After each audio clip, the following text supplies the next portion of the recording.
Have you ever pondered the existence of cursed objects? Objects that, beyond their mundane appearance, hold a sinister, unexplainable power over our lives?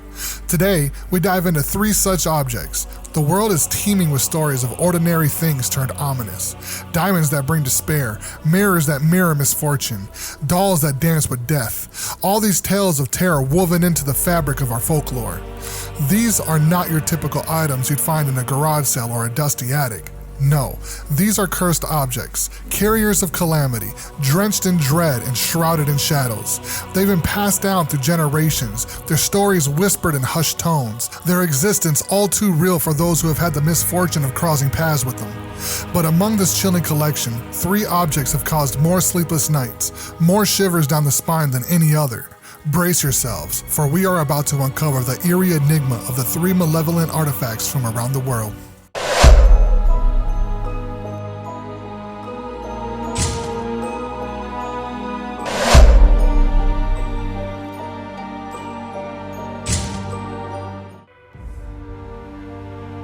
In 2001, a simple wine box sold at an estate sale in Oregon unleashed a series of inexplicable events. What seemed like an ordinary purchase was about to take a chilling turn into the realm of the supernatural.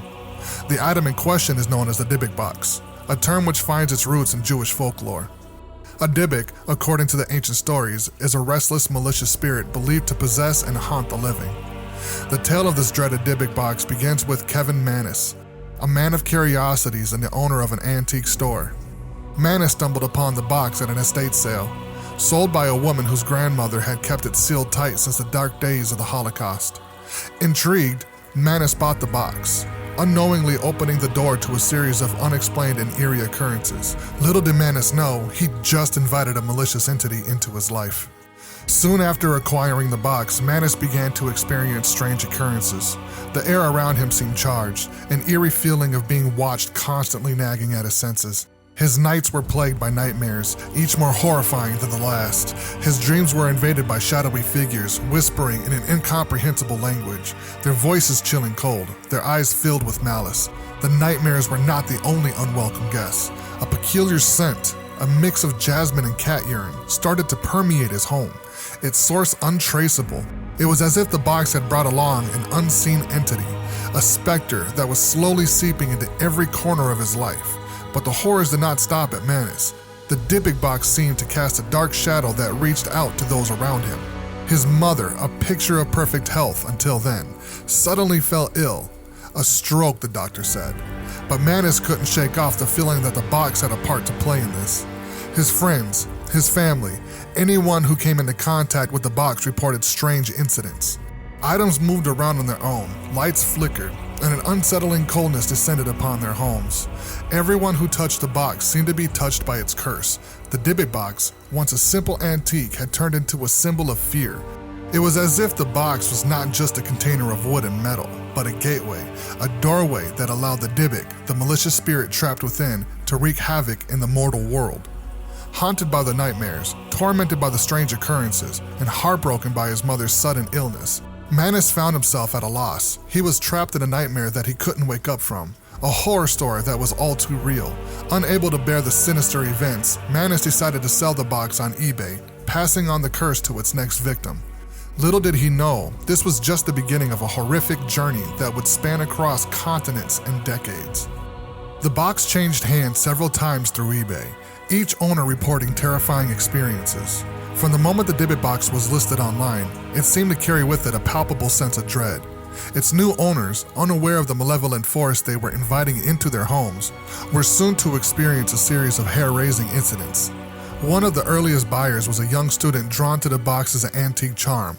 However, the thrill of owning a piece of history quickly turned into a nightmare. The student began to suffer from inexplicable health problems. Insomnia plagued his nights, and during the rare moments when sleep did come, it was filled with horrifying nightmares. His hair began to fall out, his once robust health deteriorated, and he was constantly drained of energy. The student, once vivacious and full of life, was reduced to a mere shadow of his former self.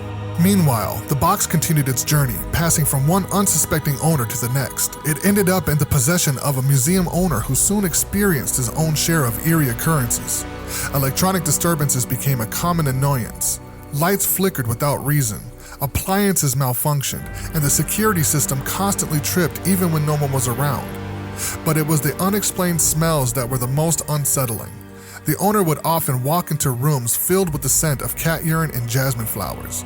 Despite neither being present, the smells would appear out of nowhere, linger for a while, and then disappear just as suddenly. Each owner, after enduring their share of terrifying experiences, was quick to pass off the box on to the next. The chilling accounts, though varied, all bore the same undertone of horror, pointing to an unseen force tied to the box. The Dybbuk Box was not just a simple antique. It was a vessel, a conduit for something far more sinister. Today, the Dybbuk Box sits in Zak Bagans' Haunted Museum in Las Vegas, still causing mischief.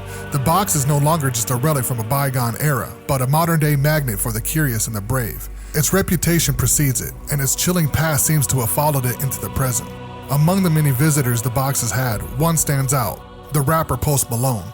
It's said that Post Malone, during a visit to the Haunted Museum, touched the box, or more accurately, touched someone who had touched the box.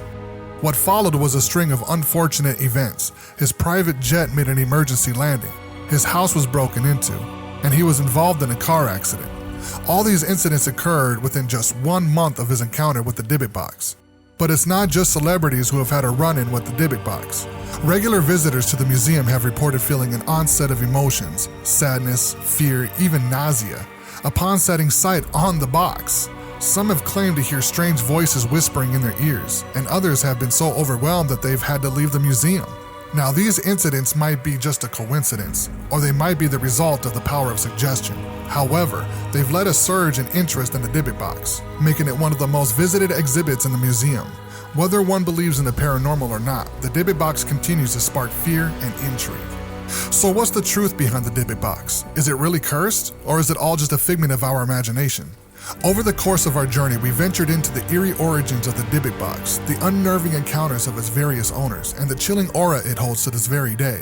The skeptics among us may argue that these incidents are nothing more than coincidences, amplified by our innate fear of the unknown. They propose that the horrors associated with the Dybbuk Box are manifestations of our own psyche, a testament to the power of belief, and how it could shape our reality. On the other hand, the believers have a different tale to tell. Their experiences, they insist, are far too real to be mere figments of our imagination. They speak of unexplainable phenomena, of shadows that lurk and whispers that echo in the dead of night. They attest to the tangible dread that the Dybbuk Box instills, a fear that transcends the confines of the mind. In the end, the truth about the Dybbuk Box remains shrouded in mystery, leaving us in a perpetual state of unease. Perhaps its power lies not in the supposed curse, but in its ability to evoke our deepest fears and uncertainties. In the end, whether the Dybbuk Box is a vessel of a malicious spirit or a product of collective fear, it remains a chilling reminder of the unknown that lurks in the world. Imagine sitting on a chair, comfortable and relaxed, only to later find out that very act has sealed your fate. Welcome to the chilling tale of the Busby Stoop chair, a seemingly ordinary object, but one with a deadly curse. This chair, this simple piece of furniture, carries with it a haunting legacy, a legacy of death, that has left an indelible mark in the annals of horror folklore. The Busby Stoop chair is not just a chair, it's a harbinger of doom, a silent testament to the chilling curse placed upon it centuries ago. The man behind this curse? Thomas Busby, a name that would forever be associated with this eerie artifact. Busby, whose wrath and fury were immortalized in this chilling curse he placed on the chair, a curse that had stood the test of time. Little did the world know that this chair would soon become a symbol of fear and death. The curse of the Busby Stoop chair did not take long to manifest itself. This tale of terror begins with a man named Thomas Busby, an infamous drunkard with a hot temper. In the late 17th century, as the story goes, Thomas was married to Elizabeth, the daughter of a man known as Daniel Oddie, a man with whom he had a rocky relationship. One fateful day, Thomas found Oddie sitting in his favorite chair at the local pub. A confrontation ensued, and in a fit of rage, Thomas murdered Oddie. He was swiftly caught, tried, and sentenced to death by hanging. But before his execution, he was granted a final request. Thomas chose a last drink in his beloved chair at the pub. Upon leaving, he placed a curse on the chair, vowing that death would come swiftly to anyone who dared to sit in it. The curse wasn't taken seriously, at least not at first. But soon, the first victims met their untimely ends. A chimney sweep who sat in the chair was found dead the next day, hanging just like Thomas Busby. A roofer who took a break in the chair fell to his death later that day. These incidences were chalked up to mere coincidences, but the death toll kept rising. Each victim had one thing in common: they had sat in the Busby Stoop chair. These mysterious and sudden deaths sent shivers down the spines of the local populace. The chair, once a mundane piece of furniture, had grown into a symbol of dread. The story spread and the chair began to draw curiosity seekers, thrill seekers, and skeptics alike. But with each new victim, the reality of the curse became harder to dismiss. The chair's reputation grew, as did the body count. Little did anyone know, the curse of the Busby Stoop chair was far from over, and its reign of terror had only just begun. As time passed, the curse of the Busby Stoop chair remained unbroken. Its deadly legacy continued to engrave itself into the annals of history, leaving a chilling trail of victims in its wake. The 20th century bore witness to the relentless curse as it claimed life after life, each one inexplicable as the last. Among the unfortunate souls who fell prey to the chair's curse, the World War II airmen stand out. These brave men who had survived the horrors of war found themselves ensnared by the chair's deadly allure. They laughed in the face of superstition, only to have their laughter silenced forever. The chair had chosen its victims, and it was merciless. Their story is chilling. After spending an evening at the pub, a group of airmen decided to test the legend of the Busby Stoop chair. One by one, they took turns sitting on the cursed object, mocking the tales that had surrounded it for centuries. But the chair was not to be mocked. Within days, each airman met a sudden and tragic end. It was as if the chair had exacted its revenge for their audacity. In an entirely different setting, a bricklayer, too, would become a victim of the Busby Stoop chair. A simple man with no knowledge of the chair's dark history, he found himself drawn to it. He sat on the chair, and within hours, he fell to his death from a rooftop. The chair had claimed another life, reinforcing the belief in its deadly curse. The airman and the bricklayer, they were from diverse backgrounds, lived different lives, but met the same fate. The chair did not discriminate. It chose its victims indiscriminately, adding to the mystery and the fear that surrounded it. Despite the mounting evidence, skeptics remained, but not for long. Finally, in an attempt to halt the growing list of victims, the chair was retired. The Busby Stoop chair, notorious for its deadly curse, was taken off the floor and out of reach of any potential victims. It found its final resting place at the Thirsk Museum, a quaint institution located in North Yorkshire, England, where it could be observed, studied, but most importantly, not sat upon. The Thirsk Museum, an old-world building steeped in history, became the chair's new home. It was a fitting place for an object with such a dark and mysterious past. The museum's decision to house the chair was not taken lightly. They were aware of its deadly reputation, the string of inexplicable deaths linked to it. Therefore, to ensure that its curse could claim no more lives, they came up with a unique solution.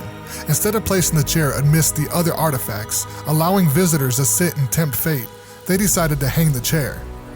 Yeah, you heard it right. The Busby Stoop chair was suspended from the ceiling, out of reach, out of harm's way.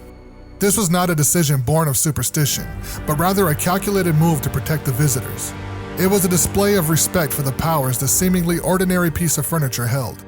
And it seems that their precautions have worked. Since the chair has been hoisted into the air, there have been no reports of any deaths related to it. No more unsuspecting victims falling prey to its curse. It seems that the chair's reign of terror has been effectively put on hold, its lethal curse subdued, if not entirely broken. But remember, the chair is not destroyed. It's merely inactive. Its presence still looms over the Thirsk Museum, a chilling reminder of the past. It hangs there, silent, waiting. The curse may be dormant, but as long as the chair exists, the possibility of its deadly power returning cannot be entirely ruled out. So tread lightly. The Busby Stoop chair may be retired, but its story is far from over. One might think that the story ends here, but the Busby Stoop chair has one last twist to offer. Just when everyone thought that the curse was confined to the past, a recent incident breathed new life into the chilling legend. Picture a workman diligently performing his duties in the museum. In a fateful turn of events, he lost his balance and tumbled onto the infamous chair, suspended high off the ground. His fall was a mere accident, an unfortunate misstep. However, the curse of the Busby Stoop chair was not to be trifled with.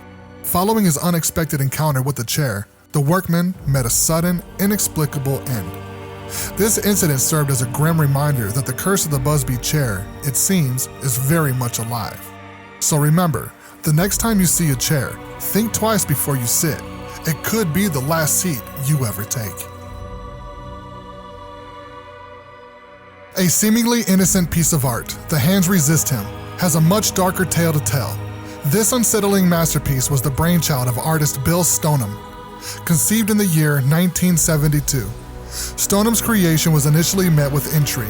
The haunting image of a boy and a doll standing before a glass door stirred curiosity among art enthusiasts. The painting, as chilling as it may be, is a reflection of the artist's own childhood.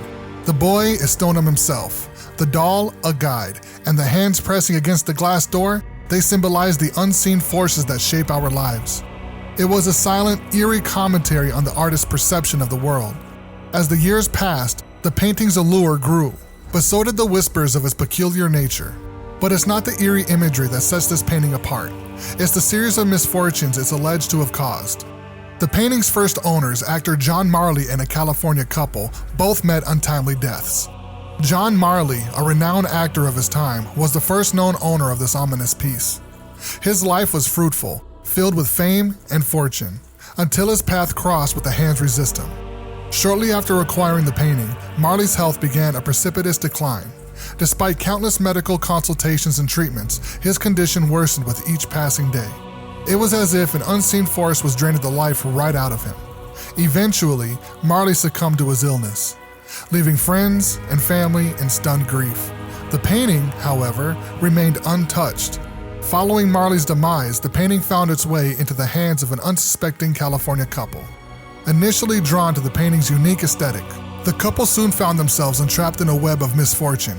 It started with inexplicable incidents around the house, objects moving on their own, eerie whispers in the dark, a perpetual feeling of being watched.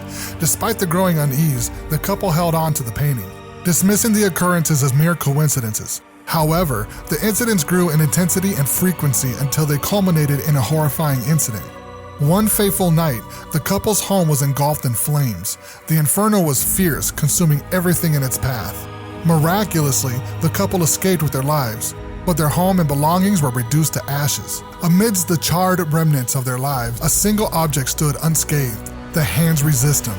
After the incident, the couple, traumatized and homeless, chose to part ways with the painting. They hoped to leave the string of tragedies behind, attributing their misfortunes to the curse of the painting. The painting, meanwhile, continued its odyssey, leaving a trail of misfortune in its wake. Each owner, each story, bore striking similarities, unexplained incidents, escalating fear, and inevitable tragedy. The painting, however, remained untouched, its eerie figure gazing out from the canvas, as if silently observing the chaos they wrought. And the curse didn't stop there. In 2000, The Hands Resist Him surfaced on eBay, promising more than just a chilling piece of decor to its new owner. This wasn't an ordinary auction. The painting, with its eerie depiction of a young boy and a doll standing before a glass-paneled door, caught the attention of netizens worldwide. The seller, a Californian couple, had an even more curious tale to share. They claimed that the characters in the painting moved during the night. Sometimes they would even step out of the canvas. It was as if the painting was alive, pulsating with a life of its own, bending the laws of reality. And that wasn't the end of their strange experiences. They alleged that their daughter claimed the children in the painting fought with each other. Indeed, a chilling claim that added to the painting's sinister reputation. The eBay listing ignited a frenzy among the online community. Some users reported feeling sick or faint from just viewing the painting's image on the screens. Others claimed to have experienced strange happenings in their homes after merely downloading the image. The painting's reputation as a cursed object grew, and so did the panic it instigated. Yet, despite the warnings and eerie tales, or perhaps because of them, the bidding war was fierce. The painting, originally listed for less than $200, saw its price skyrocket.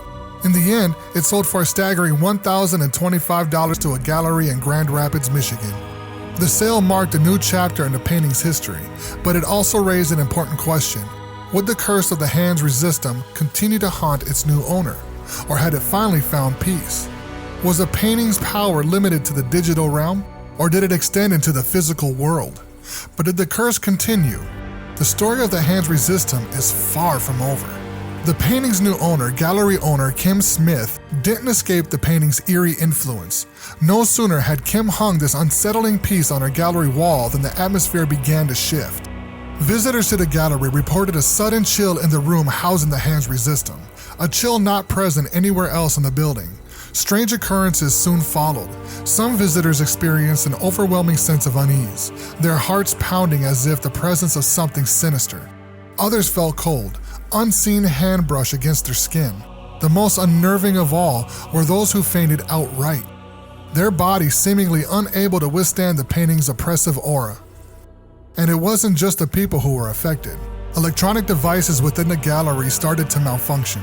Lights would flicker and die without reason. Security cameras pointing towards the painting would inexplicably turn off, their screens filled with static.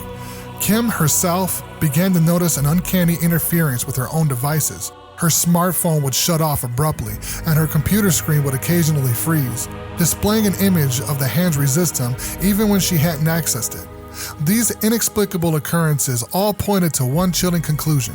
The painting, it seemed, was far from being a silent, inanimate object. It was alive, breathing, and it held a powerful influence over those who dared to gaze upon it. So, does the hand resistum truly hold a malevolent curse, or is it all just a chilling coincidence? Whether you believe in the curse or not, the hand's resistum is just the tip of the iceberg. There's a chilling world out there filled with objects carrying tales of terror, just waiting to be told. From haunted dolls to accursed mirrors, every item has a story, each more eerie than the last. So, keep in mind, not everything is as it seems. If you enjoyed this journey into the strange and unknown and would like to see more, hit that subscribe button and ring that notification bell so you can stay up to date on any future videos on the things that go bump in the night. Remember, the world is full of secrets just waiting to be unveiled, and I'm here to guide you through the shadows. So until next time, keep your flashlights handy and your mind open, because in a world full of mysteries, curiosity is your greatest compass. Thanks for watching.